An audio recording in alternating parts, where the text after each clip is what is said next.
ವಿಧಾನಸಭೆಯಲ್ಲಿಂದು ಗ್ರೇಟರ್ ಬೆಂಗಳೂರು ಪ್ರಾಧಿಕಾರ ಜಿಬಿಎಗೆ ಸಂಬಂಧಿಸಿದಂತೆ ನಡೆದ ಚರ್ಚೆಗೆ ಇಂದು ಉಪಮುಖ್ಯಮಂತ್ರಿ ಡಿಕೆ ಶಿವಕುಮಾರ್ ಉತ್ತರ ನೀಡಿದರು. ಬೆಂಗಳೂರಿಗೆ ಏನಾದರೂ ಕೊಡುಗೆ ನೀಡಬೇಕು ಎಂಬ ಜವಾಬ್ದಾರಿಯನ್ನು ವಹಿಸಿಕೊಳ್ಳಲಾಗಿದೆ. ಬೆಂಗಳೂರು ಅಭಿವೃದ್ಧಿಗೆ ಕ್ರಮ ಕೈಗೊಳ್ಳಬೇಕೆಂದು 5 ನಗರ ಪಾಲಿಕೆಗಳಾಗಿ ವಿಭಜಿಸಲಾಗಿದೆ. ಈ 5 ಪಾಲಿಕೆಗಳಿಗೆ ರಾಜ್ಯ ಸರ್ಕಾರ ನೆರವಿನ ಹಸ್ತ ನೀಡಲಿದೆ ಎಂದರು. ಈ ಹಿಂದೆ ಬೆಂಗಳೂರು ನಗರಕ್ಕೆ ಯೋಜನಾ ಪ್ರಾಧಿಕಾರ ಇರಲಿಲ್ಲ. ಹೀಗಾಗಿ ಕ್ರಮಬದ್ಧವಾಗಿ ಯೋಜನೆಗಳಿಗೆ ಸಮಸ್ಯೆಯಾಗುತ್ತಿತ್ತು. ಇದರ ನಿವಾರಣೆಗಾಗಿ ವ್ಯವಸ್ಥಿತವಾಗಿ ಕಾರ್ಯನಿರ್ವಹಿಸಲಾಗುತ್ತಿದೆ ಎಂದು ಹೇಳಿದರು. ಬೆಂಗಳೂರು ನಗರದಲ್ಲಿ ಸಂಚಾರ ದಟ್ಟಣೆ ಅಧಿಕವಾಗಿದೆ. ಇದರ ನಿವಾರಣೆಗಾಗಿ ಹಲವು ಯೋಜನೆಗಳನ್ನು ರೂಪಿಸಲಾಗುತ್ತಿದೆ. ನೈಸ್ ರಸ್ತೆ ನಿರ್ಮಾಣ ಮಾಡಿದರೂ ಸರಿಯಾಗಿ ಪೂರ್ಣಗೊಳ್ಳದ ಕಾರಣ ಸಂಚಾರ ದಟ್ಟಣೆ ನಿವಾರಣೆಯಾಗಿಲ್ಲ. ಅಲ್ಲದೆ ರಸ್ತೆ ಅಗಲೀಕರಣ ಕಾರ್ಯ ಕೈಗೊಳ್ಳುವುದು ಸುಲಭದ ಕಾರ್ಯವಲ್ಲ. ಕೇಂದ್ರ ಸಚಿವ ನಿತಿನ್ ಗಡ್ಕರಿ ಅವರೊಂದಿಗೆ ಈ ಕುರಿತು ಚರ್ಚಿಸಲಾಗಿದೆ. ಹೊಸ ರಸ್ತೆಗಳ ನಿರ್ಮಾಣ ಅಥವಾ ಎಲಿವೇಟರ್ ನಿರ್ಮಾಣದಿಂದ ಪರಿಹಾರ ಕಂಡುಕೊಳ್ಳುವ ಪ್ರಯತ್ನ ಮಾಡಲಾಗುವುದು ಎಂದರು. ನಾನು ಪ್ರೈಮ್ ಮಿನಿಸ್ಟರ್ ತೋರಿಸ್ತೇವೆ. I asked him to see that model. I think Ashok ಇದ್ರೆ ಗೊತ್ತಿಲ್ಲ ನನಗೆ. ನೋಡಿ, ಇಲ್ಲೇ ಇದೆ ಫೋಟೋ. ಪ್ರೈಮ್ ಮಿನಿಸ್ಟರ್ ನೋಡ್ತಾ ಇರೋ ಫೋಟೋ. ಈ ಸೆಡ್ ಈ ಅಗ್ರಿ ಟು ಮೀ. ಇವರು ಚೆನ್ನಾಗಿ ಮಾಡಿದ್ದಾರೆ ನಮ್ಮ ನಾಗ್ಪುರಲ್ಲಿ. ನೋಡಿಯಪ್ಪ,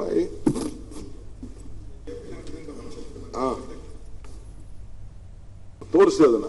ಈ agree to it.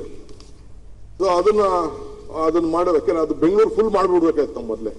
V took a later decision. ಈಗ ನಾನು ಅದ್ರ ಬಗ್ಗೆ ಸುಮಾರು ಹೆಚ್ಚು ಕಮ್ಮಿ ಹೊರಟಿದ್ದೀನಿ. ಒಂದು 40 ಕಿಲೋಮೀಟರ್ ಆಡ್ ಮಾಡಿದ್ದೀನಿ. ಅದು ಸೇರಿಸಿದ್ರೆ ಒಂದು 50 ಕಿಲೋಮೀಟರ್ ಆಗ್ತದೆ. 9,000 ಕೋಟಿ ಇದೆ. ಒಂದು ಟೆಕ್ನಿಕಲ್ ರಿಪೋರ್ಟ್ಗೋಸ್ಕರ ಕಾಯ್ತಾ ಇದ್ದಾರೆ ಅಷ್ಟೇ. ಸೊ ಅದು ಯಾಕೆಂದ್ರೆ ಕೆಳಗಡೆ ಇದನ್ನು ಹೋಗೋದು, ಡಬಲ್ ಇದು ಬಸ್ ಹೋಗೋದು 4 ಲೈನು, ಅದಾದ್ಮೇಲೆ ಮೇಲ್ ಮೆಟ್ರೋ ಹೋಗೋದು, ಆ ರೀತಿ ಮಾಡಿದ್ವಿ. 50-50 ಶೇರಿಂಗ್. ಬೆಂಗಳೂರು ಸಿಟಿಯವರು ಮೆಟ್ರೋರ್ ಅರ್ಧ, ಕಾರ್ಪೊರೇಷನ್ ಅರ್ಧ ದುಡ್ಡು. ಇಬ್ರು ಒಬ್ಬರೇ ಕೊಡಕ್ಕಾಗಲ್ಲ ಅಂತೇಳಿ ಇಬ್ರಿಗೂ ಶೇರ್, ಯಾಕೆಂದ್ರೆ ಗೌರ್ಮೆಂಟ್ ಲ್ಯಾಂಡ್ ಅಲ್ಲಿ ಮಾಡ್ತಾ ಇದ್ರಲ್ಲ. ಸೊ ಇಬ್ರು ಶೇರ್ ಮಾಡಿ ಅಂತ ಅಂದ್ಬಿಟ್ಟು ಅವ್ರಿಬ್ರಿಗೂ ತೀರ್ಮಾನ ಮಾಡಿದ್ವಿ. ಸೊ ಹಿಂಗೆ ಬೆಂಗಳೂರು ನಗರನ ಒಂದು ವರ್ಲ್ಡ್ ಕ್ಲಾಸ್ ಸ್ಟ್ಯಾಂಡರ್ಡ್ಗೆ ತೆಗೆದುಕೊಂಡು ಹೋಗ್ಬೇಕು ಅಂತೇಳಿ ಪ್ಲಾನ್ ಮಾಡಿ ಅಪ್ಗ್ರೇಡ್ ಮಾಡಲಿಕ್ಕೆ ಈಗಾಗಲೇ ನಾವು ಬೇಕಾದಷ್ಟು ಕಾರ್ಯಕ್ರಮ ರೂಪಿಸಿ ಸುಮಾರು 1.5 ಲಕ್ಷ ಕೋಟಿ ರೂಪಾಯಿ ಅಷ್ಟು ಮೆಟ್ರೋ ಇರ್ಬೋದು, ಬೇರೆ ಬೇರೆ 350 ಕಿಲೋಮೀಟರ್ ಅಷ್ಟು ಮೆಟ್ರೋ ಒಟ್ಟು ಸೇರಿ ಇನ್ನೊಂದು ನೆಕ್ಸ್ಟ್ 2-3 ಇಯರ್ಸ್ಗೆ ಏರ್ಪೋರ್ಟ್ ವರೆಗೂ ನೋಡಿ ಆಗ್ತಾ ಇದೆ. ಸೊ ಹಂಗೆ ಪ್ರತಿಯೊಂದು ವಿಚಾರದಲ್ಲೂ ಕೂಡ ಇವತ್ತು ಮಾಡ್ಕೊಂಡು ನಾವು ಬಂದಿದ್ದೀವಿ ಅಧ್ಯಕ್ಷ. ಬಿಜೆಪಿ ಸದಸ್ಯ ಡಾ ಸಿಎನ್ ಅಶ್ವತ್ಥನಾರಾಯಣ ಮಾತನಾಡಿ, ಬೆಂಗಳೂರು ನಗರದಲ್ಲಿ ಸಿಸಿ ಮತ್ತು ಒಸಿ ಪ್ರಮಾಣ ಪತ್ರ ಪಡೆಯದೆ ಅಧಿಕಾರಿಗಳ ನಿರ್ಲಕ್ಷ್ಯದಿಂದ ನಿರ್ಮಿಸಲಾದ ಕಟ್ಟಡಗಳ ಸಮಸ್ಯೆ ಗಂಭೀರವಾಗಿದೆ.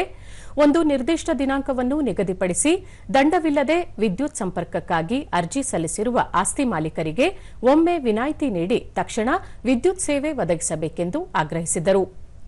ಮುಂದಿನ ದಿನಗಳಲ್ಲಿ ಇಂತಹ ಅನಿಯಮಿತ ಕಟ್ಟಡಗಳಿಗೆ ಅವಕಾಶ ನೀಡದಂತೆ ಅಧಿಕಾರಿಗಳ ವಿರುದ್ಧ ಕಟ್ಟುನಿಟ್ಟಿನ ಕ್ರಮ ಕೈಗೊಳ್ಳಬೇಕು ಎಂದರು.